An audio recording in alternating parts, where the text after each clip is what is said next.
Dito naman tayo ulit sa magagaling na karpintero. Tingnan niyo, umiikot-ikot yung aircon. Pag ginaganon niya, imbes na yung electric fan umiikot, hindi, yung ilaw. Paano daw gumagana yung electric fan? Dapat pala gamitin mo yung bike para umikot yung electric fan. Di ba? Saan ka pa? Lalagyan ng token, para bumukas yung pinto. Ang galing. Pag sinisit sa yung para sa ilaw, may tumutulo na tubig doon sa sa PC ata yun. Paano daw umilaw? Para umilaw. Couple toilet. Sabay kayo ng asawa mo. Girlfriend mo na mag-CR. Pag binubuksan niya yung TV, yung ilaw bumubukas, yan naman. Bakit yung e-bike sinaksak? Para gumana yung electric fan. Ang galing, di ba? Wala talaga to. Ang galing. Ang galing nila. Grabe naman na bintana yan,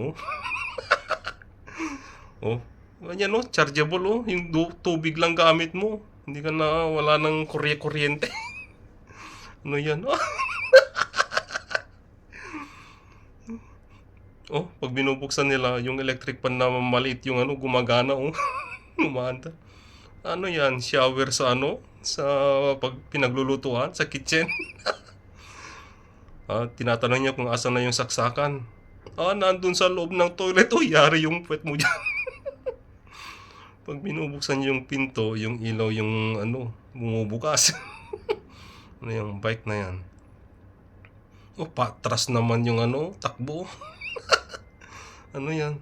Ginawa niyang ano daw, para saan daw yun? Para hindi. Grabe naman na toilet na yun, Pag binubuksan yung cabinet, kuha na din yung tubig. Paano daw na yun? Pero dun na yung ilaw. Ang galing nito, Para saan daw? Meron nilagay sa Ano yung tawag dyan? Doon ka na inom. Meron akong naalala nito. Ang daming toilet na magkakatabi, Sabay-sabay kayong magbabawas doon. Grabe naman yan na pag nilalagay mo yon, bumukas yung ilaw.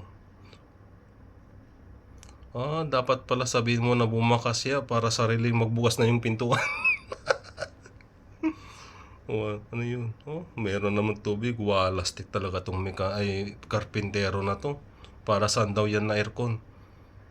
Laking, siya yung iihip, Paano ka malalamigan yan? Gamit mo lang yung pag-ihip mo. Grabe naman to. Galing nilang karpintero, Dito mo lang talaga makikita,